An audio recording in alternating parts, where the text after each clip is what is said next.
Bonjour tout le monde, en ce dimanche matin.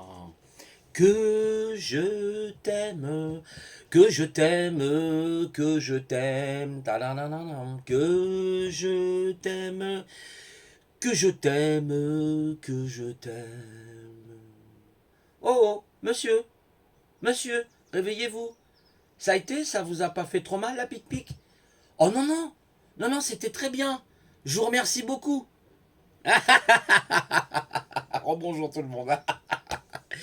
Devinez, devinez c'est quoi ce Binsan? C'est quoi la blague là? Eh ben c'est la nouvelle pub pour aller vous faire pic-pic grâce aux joueurs de rugby. Regardez, vous allez être mort de rire.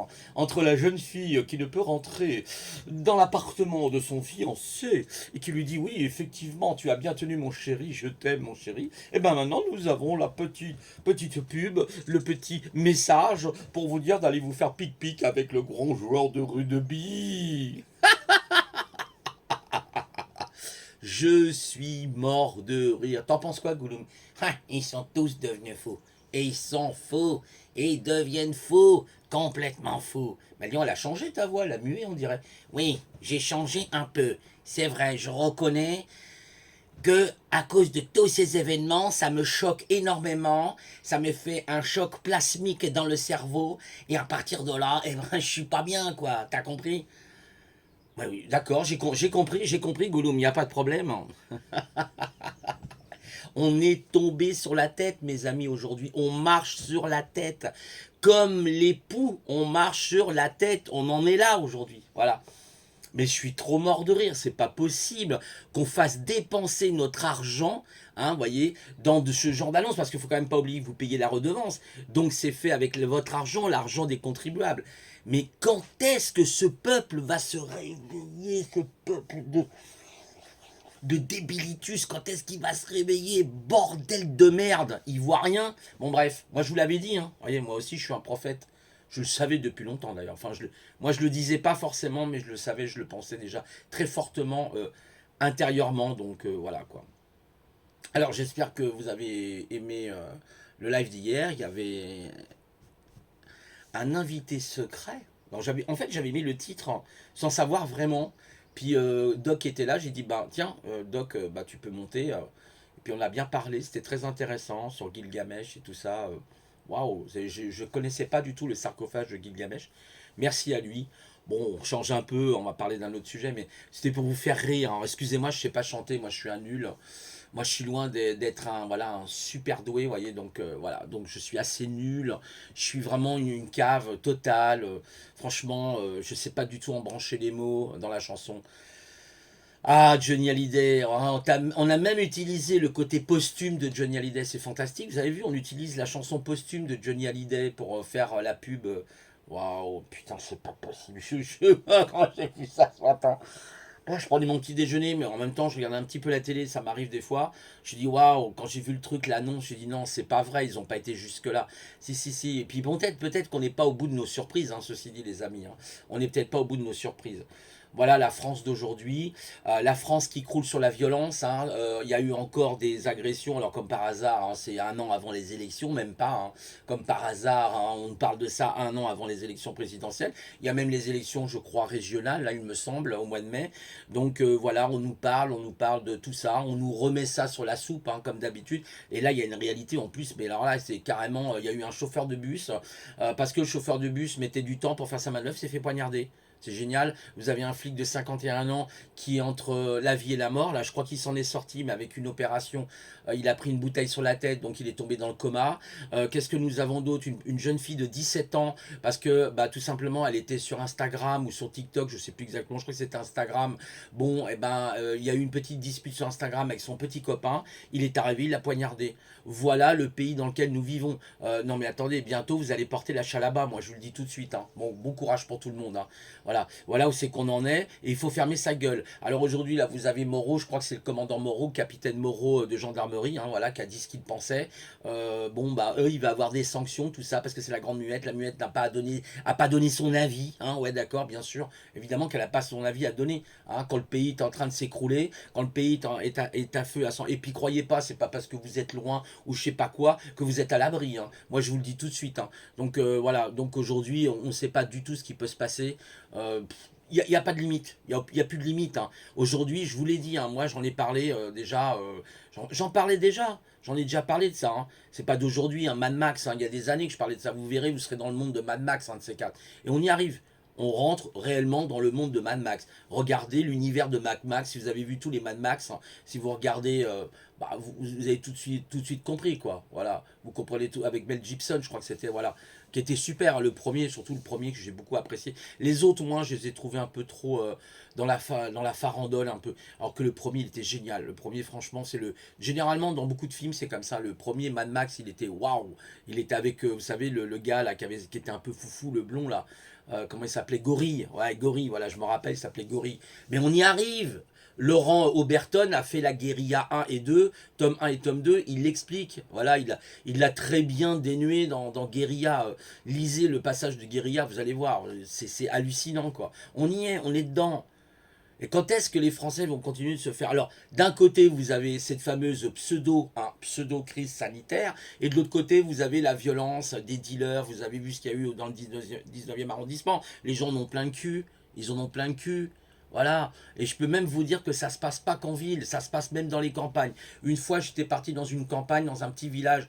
Oh, allez, il y a quoi? Il y a peut-être, allez, 500 âmes, à peine, même pas, peut-être 400 âmes. Bah, il y avait des bandes qui se battaient. Moi, je l'ai vu, parce qu'on avait une rencontre d'échecs à l'époque. Moi, je me rappelle contre cette, je sais plus c'était quelle ville, par contre.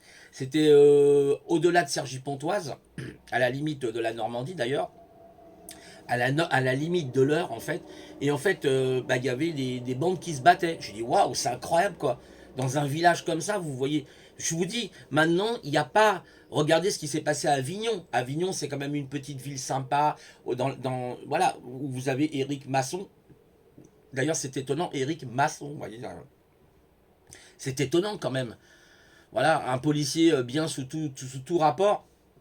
Voilà, vous avez dans la Loire, là, vous avez vu l'histoire du policier, 51 ans, qui prend une bouteille, il est entre la vie et la mort. Bon, je crois qu'il va s'en sortir, mais les chirurgiens expliquent que l'opération sera extrêmement délicate, parce qu'il a pris carrément une taille de verre. Voilà, donc il faut arrêter, c'est bon, quoi. Là, faut que ça se bouge, hein, faut que ça se bouge, là. Voilà ce que c'est 40 ans de socialisme. Hein, bah ouais, je suis désolé pour ceux qui sont socialistes, hein. Le social à droite, le social à gauche, bah on voit le résultat aujourd'hui. Voilà, entre autres, hein, voilà. Puis qu'est-ce que vous voulez quand vous avez des gens qui veulent pas changer, bah c'est comme ça, hein, voilà. Analgénocide disait, j'écoutais l'autre fois, il dit mais il faut les intégrer au niveau culturel. Oui, faut-il encore qu'ils veulent s'intégrer au niveau culturel? Je suis bien d'accord avec lui, sauf que là je suis pas forcément d'accord dans le sens où ces gens-là ne veulent pas du tout justement s'intégrer. Il y en a qui le font, moi j'en connais personnellement. Moi j'en connais personnellement, mais ça fait déjà 15-20 ans qu'ils sont en France et ils se sont intégrés. J'en connais, je connais même une famille de Sénégalais où leur fille elle est médecin. Vous voyez, elle est médecin, elle a fait des études, etc. Moi je les connais depuis à peu près, ça doit faire au moins ouais, une quinzaine d'années que je les connais. Hein, ils sont, voilà, on se connaît, on est voisins, ça fait très longtemps qu'on se connaît, on s'est invité plus d'une fois, voilà. Mais ça se passe bien, voilà. Mais c'est pas toujours le cas, malheureusement. D'ailleurs, Dominique me le disait, hein, de cette famille, qui est le père, me disait de toute façon, ouais, lui-même ne comprend pas ce qui se passe. Quoi. Il dit, mais ils sont devenus complètement cinglés, quoi. Voilà. Vous voyez, il y a des gens quand même qui sont conscients, et c'est ça le problème, c'est que ces gens-là risquent, si malheureusement ce pays glisse dans une forme de guerre civile, risquent de payer les pots cassés pour des gens qui, voilà, foutent la merde. Faut dire les choses comme elles sont. Ils foutent la merde. Voilà. Donc, bah, le pays, il est mal barré. C'est tout ce que j'ai à dire. Ce pays est mal barré. Et puis, tant que. En plus, moi, ce que j'arrive pas à comprendre, c'est qu'on a tous les instruments de la loi. C'est aujourd'hui, on a tout un packaging, on a toutes les lois qui sont là, on a tout. On est outillé au niveau des lois. Mais alors, qu'est-ce qu'ils font, les juges? Ils font quoi? Voilà. Donc, voilà, si je vous dis, c'est là, on se dit, waouh, la la franc-maçonnerie serait pas passée par là par hasard? Bah, bien sûr que si. Hein, on fait des petits arrangements entre nous. Voilà. Bon, bref. Waouh, ça devient lourd, quoi. Entre que je t'aime, ah, vous voyez, on est là, là, on est on est en plein, c'est de la psychédélie, quoi. On est en train de vivre la psychédélie totale, hein. On est en pleine psychédélie, là, hein. C'est, voilà. Bon, moi ça me saoule, je vous dis honnêtement, ça me saoule, voilà, ça me saoule, mais grave de grave, quand je vois des trucs pareils, je me dis, mais franchement, je supporte pas les injustices quand je vois ce genre de trucs là, mais vraiment, mais allô quoi, allô, allô, allô, allô, Audrey, Fleuro, es-tu là, HPI, allô, allô, j'ai regardé, au fait, les 2 derniers épisodes, sympa. Bah, je suis la série depuis le début là, ça fait ouais, la deuxième, là il y aura la troisième la semaine prochaine je crois. Sympa, sa manière de résoudre les enquêtes et tout, comment elle a des équations pour résoudre des choses ou des inéquations, c'est excellent. Elle voit tout en fait, elle a le pressenti des choses. Elle touche un meuble, à un moment donné elle touche un truc et il y a de la poussière. Elle se dit, ah il s'est passé, là il y a eu quelque chose d'assez surprenant, c'est qu'il y avait quelque chose, il y avait le gros toutou, rappelez-vous là. Bah voilà, il y a tout des indices comme ça qu'elle trouve, parce que bon bah elle arrive à trouver les indices avant les autres, étant donné qu'elle est surdouée. Donc elle a cette capacité d'anticiper, la capacité de déduire les choses, c'est très bien. Pas mal, c'est sympa. Sauf que voilà, sur le vrai sujet du HPI, non, c'est pas une HPI en fait, hein, parce qu'elle bouge trop, elle est pas assez introvertie, elle est pas assez introvertie. Donc ils ont mis le titre HPI au potentiel intellectuel, je le rappelle, hein. Mais en réalité, elle n'est pas réellement HPI, elle est entre les deux. Elle est entre les deux, que dirait mon cœur balance, comme dirait Raymond Dazan. Elle est HPI, HPE, cette femme-là, elle n'est pas seulement HPI. Parce elle est énormément extravertie. Vous la voyez comme elle s'habille, sa manière d'être. Oh, putain, en plus, c'est un putain de canon. Je vous dis pas la nana. Super intelligente, en plus, avec un gros cerveau dans la boîte crânienne. Et voilà, c'est une ch'ti, je crois. Hein. Ouais, ouais, c'est une ch'ti, ch'ti. Elle est mignonne, hein, moi j'aime bien. Petite rousse là, attention. Hein. Elle a du caractère. Les rousses en général, ils ont du caractère. C'est comme les charroux, ça. Vous savez, les charroux, j'aime pas trop, moi, les charroux, ils sont. Les charroux, mais à chaque fois je me suis fait attaquer, c'est par les charroux. J'aime pas les charroux. Les siamois qui sont roux là et tout. Oh là là, putain, c'est traite, ces putain de chats là, surtout les siamois là, c'est super traite. Ah, le charroux, méfiez-vous, hein, parce que c'est un chat particulier. Hein. Alors la chatte, je sais pas, la chatte rouge, je sais pas comment elle est, elle, rousse, pardon. Faut rire, hein, faut rigoler les amis. C'est important de rire. Surtout en ces temps incertains, en ces temps comment dire, on pourrait dire ça en ces temps où on est en train de délapider tout, quoi. Enfin, on est voilà, dans la déliquescence, hein, c'est ça, ça s'appelle la déliquescence. Dans ces temps de déliquescence, les amis, voyons, attention, attention, car on est vraiment exposé à des choses, waouh, voilà.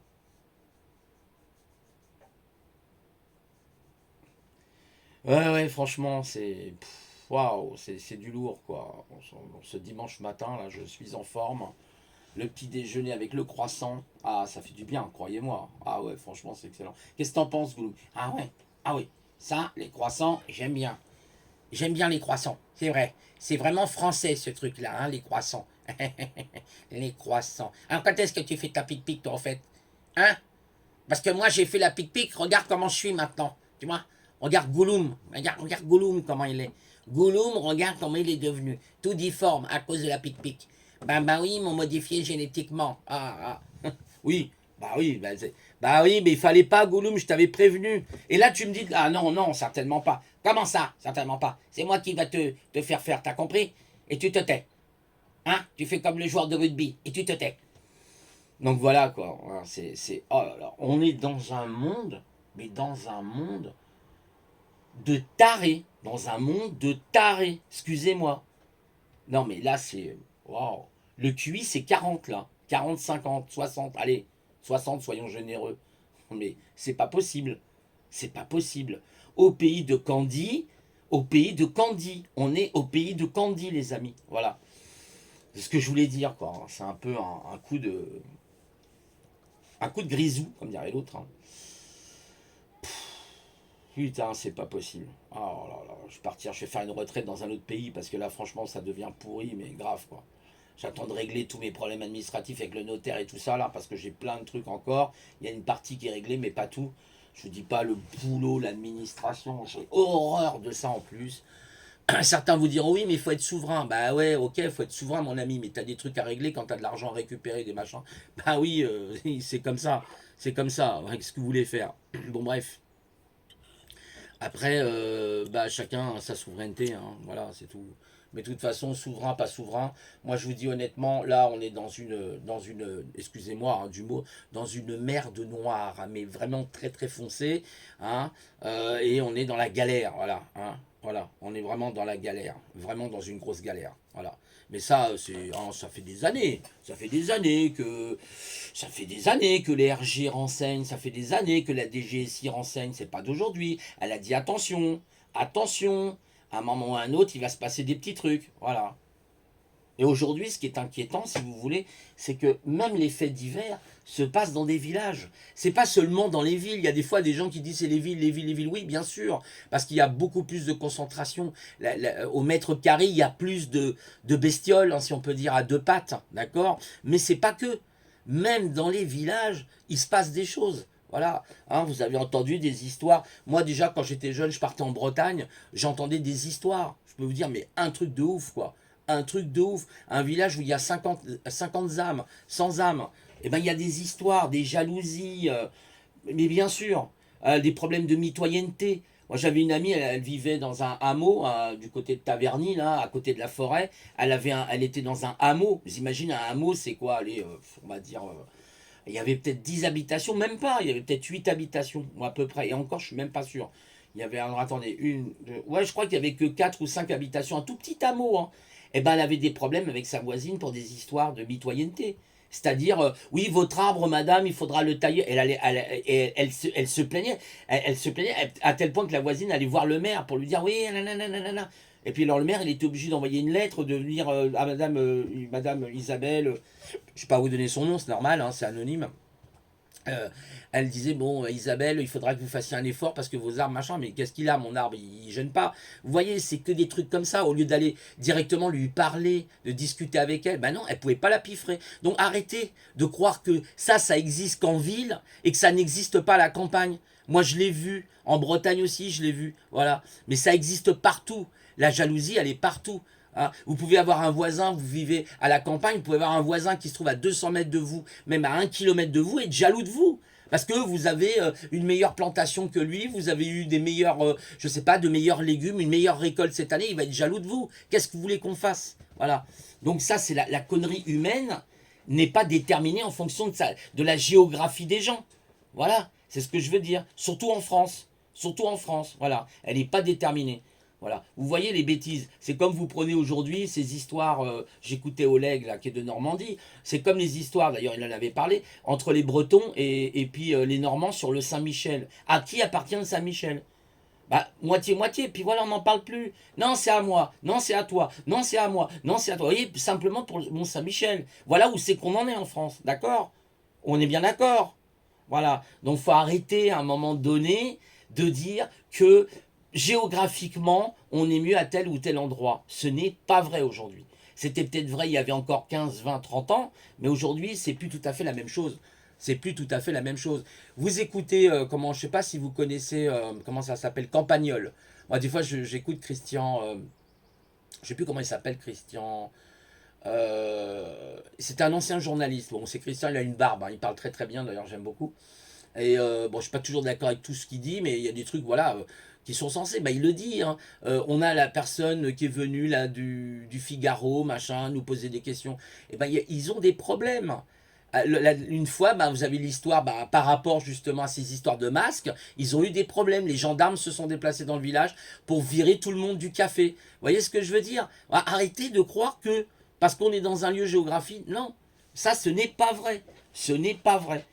Et l'expérience, elle est là pour le démontrer. Voilà. Évidemment, ça sera peut-être. Il vaut mieux quand même être là que de vivre, évidemment, je vous le comprends très bien, dans une cité où il y a des bandes qui se règlent les comptes, hein, des Nigérians ou autres ailleurs, qui se règlent des comptes à coups de Kalachnikov parce que c'est leur coin de deal. Toi, tu as été volé mes clients, etc. Et je vais te foutre une pastos dans la gueule.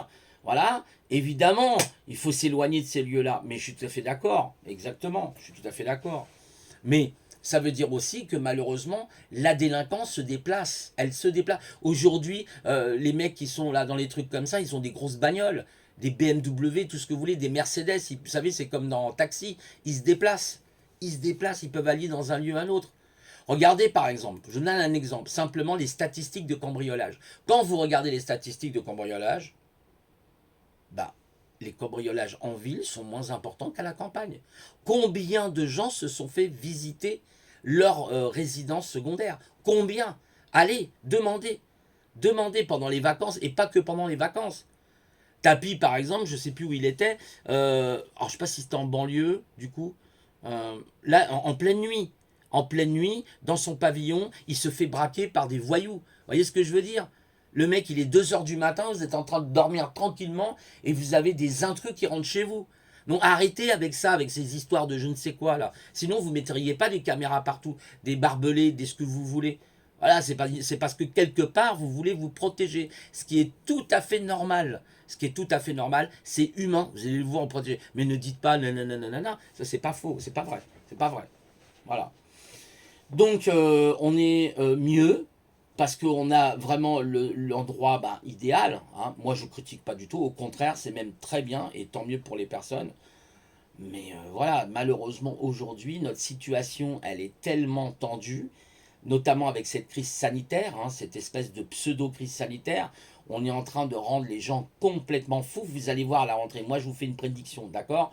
Vous allez voir pour l'hiver 2021-2022. Vous allez voir les dégâts, ok? J'en dis pas plus. Vous verrez bien les dégâts. Voilà, c'est tout ce que j'ai à dire.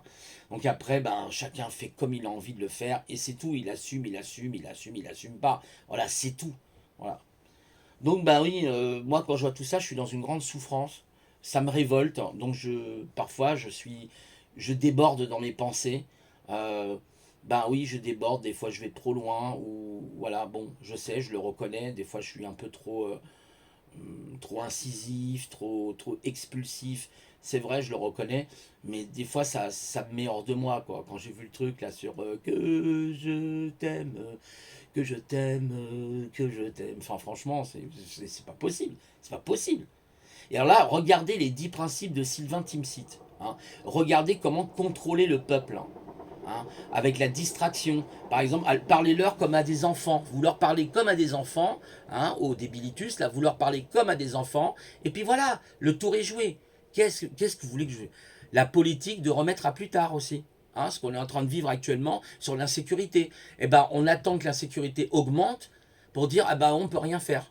Ah ben non, on aurait dû faire avant. Vous voyez, tout ça, ce sont des manipulations. Allez voir les 10 concepts de Sylvain Timsit, je vous en prie, sur effectivement occuper le peuple, le distraire. Il y a plein de remettre à plus tard, ce qu'on appelle on appelle ça différer les problèmes. Vous avez plein de trucs comme ça, vous avez 10 concepts, 10 principes. Je ne les ai pas tous en tête. Je ne les ai pas sous les yeux. Bon, ma mémoire me fait défaut. La vieillesse étant là, étant un vieux de 70 ans, hein, excusez-moi. Donc évidemment, ma mémoire me fait beaucoup plus défaut aujourd'hui. Mais non, non, je déconne. Mais franchement, allez voir. Vous allez halluciner. Vous tapez Sylvain Timsit. Timsit. T-I-M, je crois, S-I-T. Sylvain Timsit. Et vous aurez les 10 concepts. Comment manipuler la masse. Hein. Ça s'appelle de la psychologie de foule. Ça s'appelle aussi de l'engineering social. Voilà. Hein. C'est du principe de l'engineering social, tout simplement. Voilà, bon, je vous laisse et puis je vous souhaite un bon dimanche à tous et toutes. Et puis, n'hésitez pas à mettre des pouces. Ah bah oui, c'est vrai, les pouces, mais les mettez-les quand même, hein, c'est pas grave, même s'ils sont pas présents. Et puis, vous mettez des commentaires. Voilà, donnez-moi votre avis sur la situation actuelle. Je vous en supplie. Dites, exprimez-vous, c'est super important. Parce que là, putain, ça pue, excusez-moi, mais ça pue sérieusement, quoi. Allez, je vous laisse. Au revoir.